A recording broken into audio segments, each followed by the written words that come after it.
안녕하십니까. 부동산 세법 강의를 담당하고 있는 정낙일입니다. 자, 지난주에 우리가 공부한 게 5주차 취득세 세율하고요. 주로 세율 위주로 그리고 부가가증소 일부 내용 배웠는데 오늘은 6주차입니다. 6주차는 우리 지난번에 취득세 부가가증소를 이어서 공부할 거예요. 그리고 지난번에 납세해지 배웠고 신고납부기한 배웠는데 오늘 계속 이어서 취득세 파트입니다.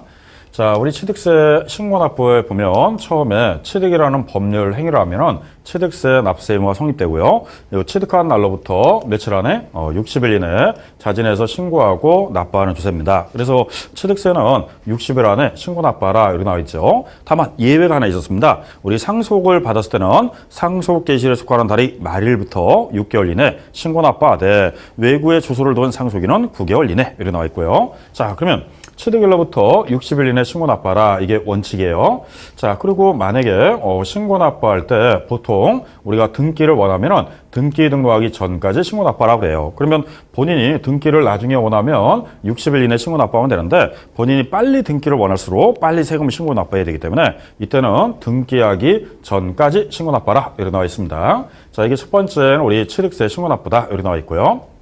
자, 두 번째는요, 우리 취득 이후에 어떠한 중과자 사유, 중과자 사유라고 해서 일반 물건을 나중에 용도 변경해서 고급을 확장이 됐다든지 또는 과밀업 채권 내 공장을 신증설해서 중과자 사유가 됐다. 그러면 지난번에 추징 사유가 된다고 그랬는데 이 중과자 사유가 됐을 때는 취득했을 때 납부한 걸 뺀 나머지를 중과세 적용합니다. 자, 그러면 이때 30일 이내 신고 납부해야 돼요. 자, 대신에 기납부세액은 빼고 나머지를 추가 징수한다. 이렇게 나와 있습니다. 자, 이게 무슨 말이냐면, 자, 우리가 중과세가 만약에 500만 원 나왔다고 합시다. 그러면 내가 이번에 500만 원 내야 되는데, 이 당시에 100만 원을 납부한 게 있다면, 100만 원을 뺀 나머지 400만 원만 신고 납부하면 돼요. 그러면 이때 500만 원이 나왔다 그래서 500만 원을 또 내라 그러면 이중과세가 되니까 기납부세액을 뺀 나머지만 추가로 더 납부한다. 이렇게 나와 있습니다. 다만 기책 사유로 인해서 가산세를 납부한 게 있다면 제외하고 해야 돼요. 만약에 가산세를 내가 20만 원 더 냈다.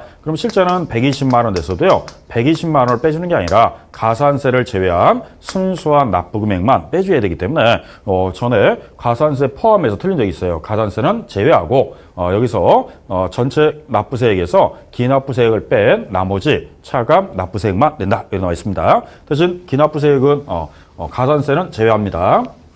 자, 이렇게 해서 우리 처음에 취득하에도 취득세는 60일 이내 신고 납부하지만 다음에 소유자가 어떠한 중과 물건에 대해서 중과세가 된다면 이것도 30일 이내 신고 납부하라. 처음만 60일 준 거예요. 다음에는 30일 이내 신고 납부하라. 이렇게 나와 있습니다. 자, 또 하나는 이 당시에 우리 취득세를 비과세 또는 면제, 감면받을 수 있어요. 그러면 비과세 그러면 세금이 없는 거죠. 그 다음에 면제라는 게 있고요. 그 다음에 감면이라고 있는데 비과세, 면제, 감면 이렇게 나오면요. 다음에 과세 사유가 될 수도 있어요. 그러면 비과세자는 세금 안 낸 겁니다. 면제자도 세금이 없는 거예요. 감면자는 일부는 냈는데 일부는 감면받았으니까 비과세, 면제, 감면받으면 다시 과세 사유가 된다. 이렇게 나옵니다.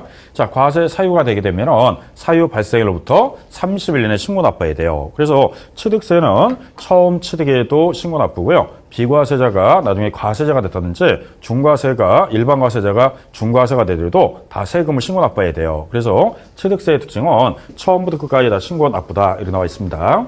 자, 그리고 취득을 한 자가 이렇게 신고 납부를 이행하지 않으면 여기에는 불이익을 주는데 가산세라는 게 있습니다. 우리 가산세는 신고불성실 가산세 있는데 신고불성실은 원인에 따라서 20%짜리, 10%짜리, 40%가 있어요. 그러면 무신고자 그러면 20%입니다. 과소신고자는 10%고요. 부정신고자는 몇 프로? 40%예요. 자, 그런데 주의할 점은 올해부터는 신고불성실 가산세 그러면 납부세액이라고 해야 돼요. 그래서 주의할 점은 산출세액 그러면 안 돼요. 작년까지는 산출세액에다가 중과세 했다면 올해부터는 납부세액으로 해서 개정됐어요. 그래서 앞으로 국세든 지방세든 이제 납부세액이다 이렇게 보셔야 됩니다.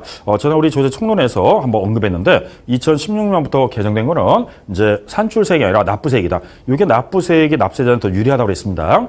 산출세액은 전체 금액에서 기납부세 그다음에 나중에 감면세액을 빼지 않고 전체에다가 가산세를 물려던데 이 납세자의 편의를 위해서 앞으로는 납부세액에다가 일정 금액을 가산합니다. 그래서 우리 교재